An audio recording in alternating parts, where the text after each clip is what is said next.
Welcome back to Kingdom Come. Once again, I'm your host Jay, and I'm not going to take too much of your time, but I'm here as always with Chief Updates. Today marked the end of training camp, and I'll get into that and whether they considered it a successful training camp or not, and what to look forward to. I'll also give you a quick preview of what's going to come on Saturday's game against the Lions at Arrowhead. But I was scrolling through social media today, and Nick Wright was talking about who would have the best chance of getting to the Super Bowl, San Francisco or Kansas City. And he said some really interesting things. So I'll play for you what he said. Then I'll come back and I'll give you my take on it, and then we'll move on. So without further ado, here's Nick Wright. More likely to go to the Super Bowl, the Chiefs or the Niners? And it's an insulting question, just like those Vegas odds are insulting. Obviously, unequivocally, without a doubt, the answer is the Kansas City Chiefs. I And it agree. is not only because the Niners went to last year's Super Bowl and lost, and you have, in the last 30 years, the only team to go to the Super Bowl after losing it was quarterbacked by Tom Brady. And it's not just because the Chiefs are clearly the best team in football. It is also because the Chiefs, the NFL, it's almost as if they have intentionally stacked the odds against Kansas City, and they will because How so? well, I can. Yeah, I'm so glad you asked, Brew. Let me show you how. Because who you play is set by a computer. The Chiefs, the first team ever to have to play every day of the week except Tuesday. They have 4 short weeks. They have a week 6 bye, which is brutal. You want it as late as possible, and they have a 49-day stretch where they play one game in the cozy confines of Arrowhead Stadium. Despite all of that, Do they play on Friday? yeah, Black Really? Friday. They play Black Friday, they play a Wednesday, they play every day but Tuesday. And by the way, I could see him getting flexed to a Tuesday because the NFL's trying to screw with them. But that's fine. You want to give, you want to give, toughest schedule. well, that again, Baltimore's got the second but toughest. that is set by the Well- match. You're not allowed to change that. All you can change is the order. So how do they start it?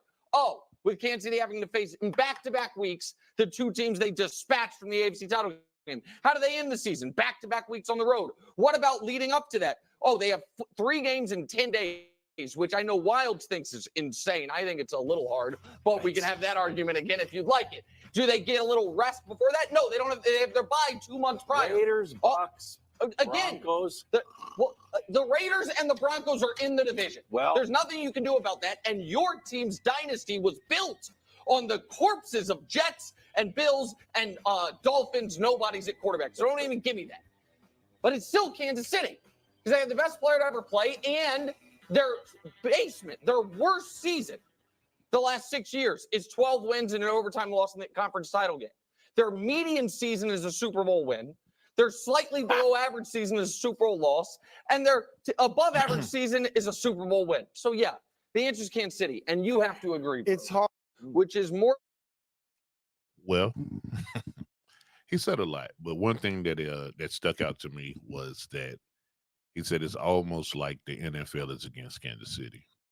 Now, for all the Chief haters and non-fans, they're gonna say that the schedule sets up for us to be great and all that. But I mean, this is the first team in forever to play 6 days in one season.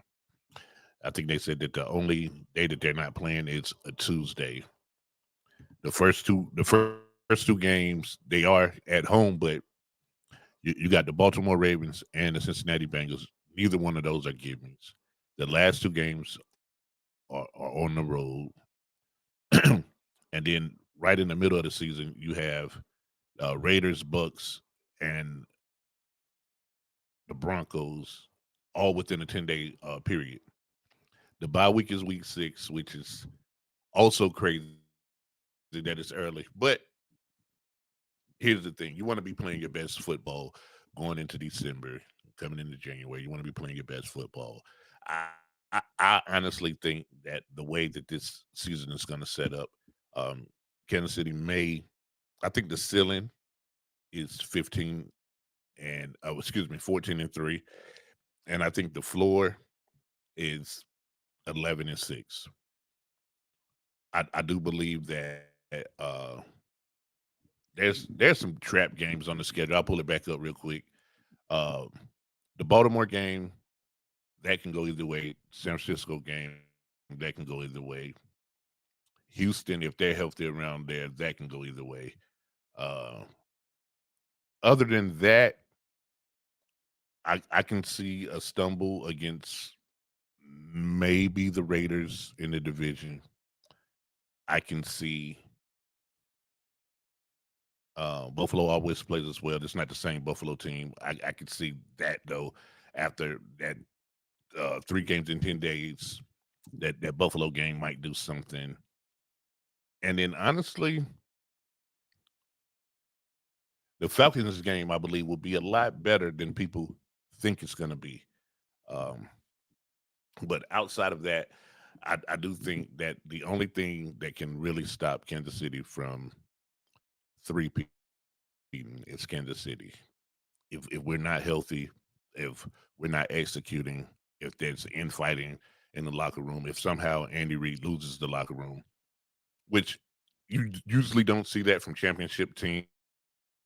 However, anything is possible when you're dealing with humans.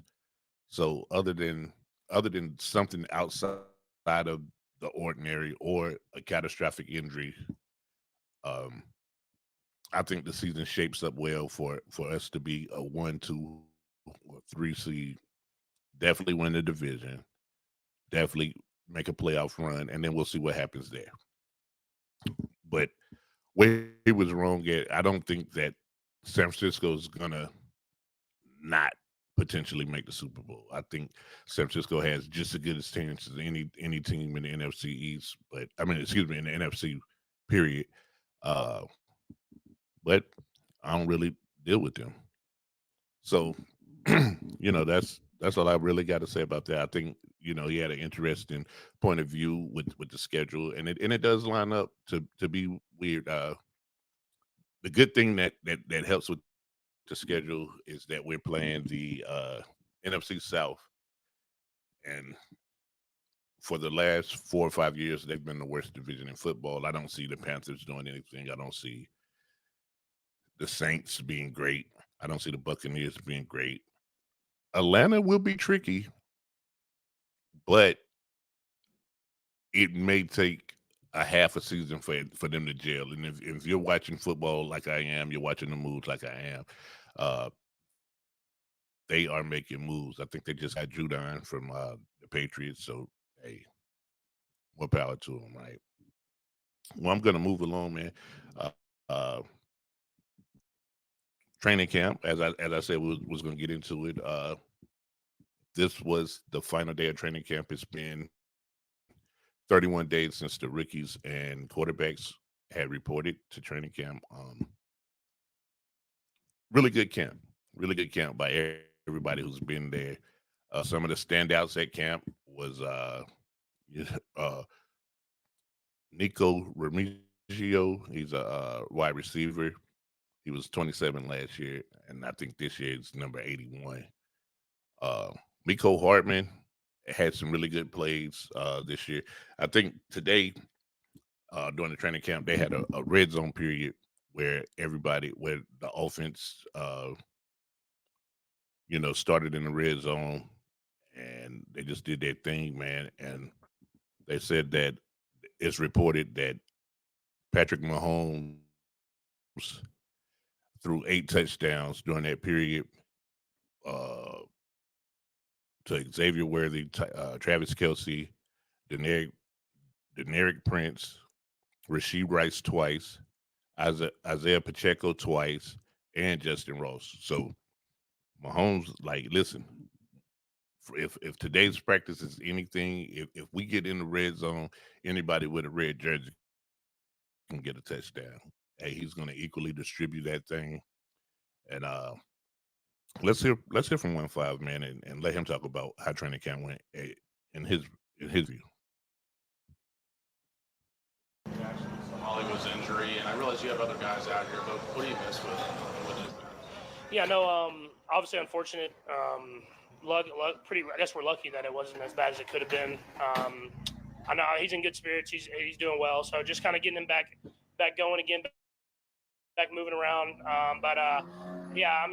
Obviously we lose a little bit of that veteran type receiver in that room. I mean, we have other guys that can kind of replace a little bit, but to have that much talent, have a good understanding of what I want. But he's in the room. I think that's what's awesome. He's talking to those guys and everything like that. And so hopefully we're getting him back sooner rather than later. We just got to keep pushing those young guys to keep getting better and better every day. Patrick, Matt Nagy said Justin Watson would have to step up a little bit more. How confident are you in your third year working together? Yeah, very confident. I mean, a guy that knows everything, can play all three positions, can block, can catch, can stretch the field deep, and can work a little bit underneath as well. And so that's the type of guys that are going to have to step up while he's out.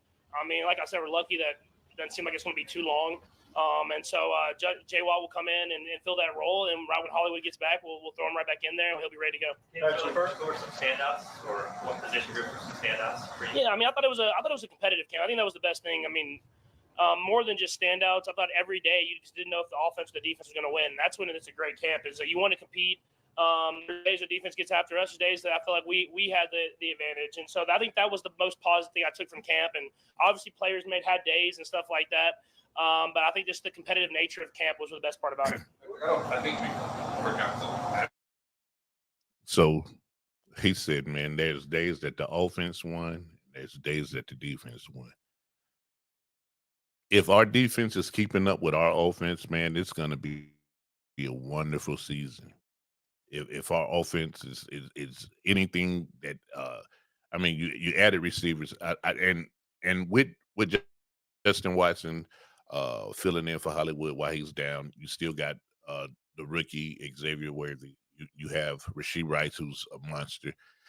You know, Travis Kelce at tight end, Noah Gray at the backup tight end. I mean, I don't expect Hollywood Brown to play game one.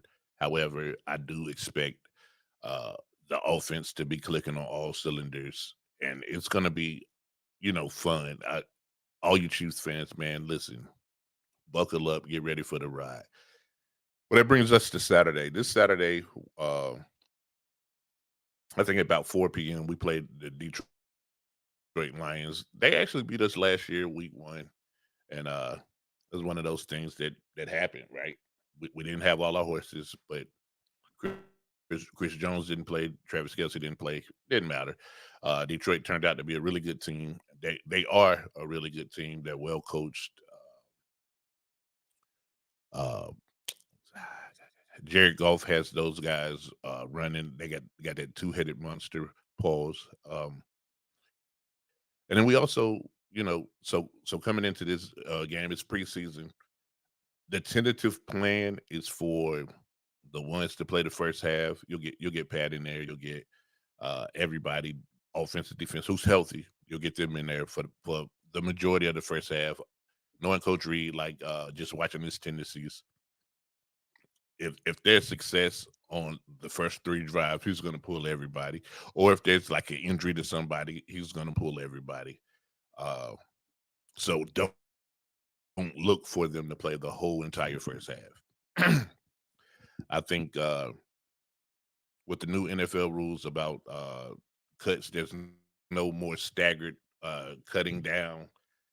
Just every team has to be at 53 on a certain date, and I think that's August 31st or somewhere around there. Don't quote me on that.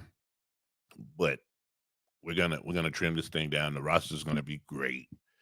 But back to Saturday, I do think that once these guys play, they're gonna try to implement a little bit more. And Coach Reed, I'll play a little soundbite of some of the game plan. I'll let him tell you in his own words, and then I'll come back and close out the show. You're trying to give him some stats? Yeah, I'm going to just kind of see on that. I'm not going to force it, see how he feels after today. But we'll let you know on that. What about Jalen Watson? Do you anticipate getting him in the game? I don't think Jalen will play.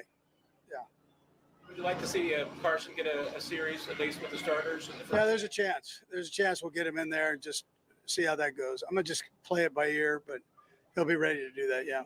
How low do you like Xavier year to be?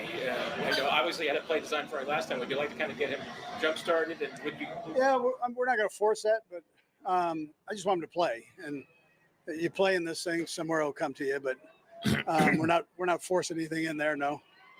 Door open to maybe him returning a punt, or There's a chance, small chance. Staying in the doors.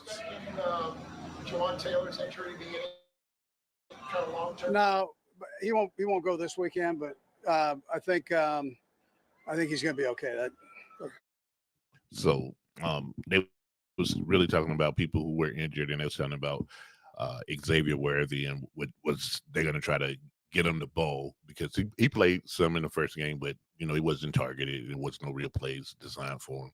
And Andy Reid said, "Hey, listen, man, we're not going to force the ball to him." Now, typically in an Andy Reid offense, rookie receivers don't really come on until like week 8, week 9, in the back half of the season. And which I said this last year about Rice, and he definitely took that trajectory. I think that Xavier Worthy will be different. I think they're going to implement him from like day one.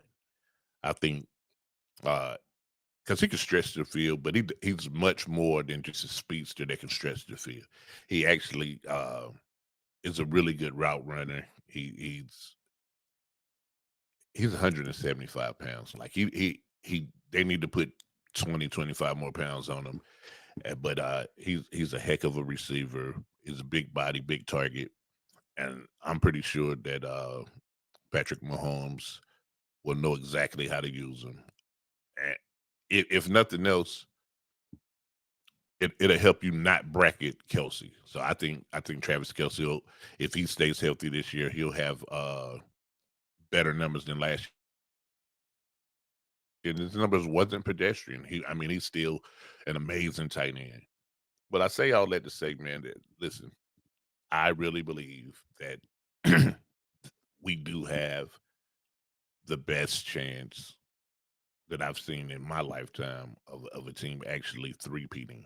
And we know it never happened in the NFL, but I believe that if I was a betting man, well, I kind of am a betting man, and I've already went on to the the betting sites and placed my money on the Chiefs winning the Super Bowl. The odds wasn't great, but I'll win a little piece of change if that happens. Well, again, man, thank you guys for listening to me. Like I said, man, I'm gonna be dropping episodes sporadically. They'll never be really, really long. I think Saturday night or Sunday morning, I'll break down the game with the Lions. We'll get into that. I'll tell you what I seen, what I didn't see, what adjustments will be made, and then I'll start previewing some guys that I think will not make the roster based off of substitution patterns and mistakes made. Once again, man, this is the Kingdom Come podcast. Man, this is all Chiefs all the time. Please like, subscribe, share, tell a friend to tell a friend. Man, I'm here for the kingdom. You guys have a wonderful day.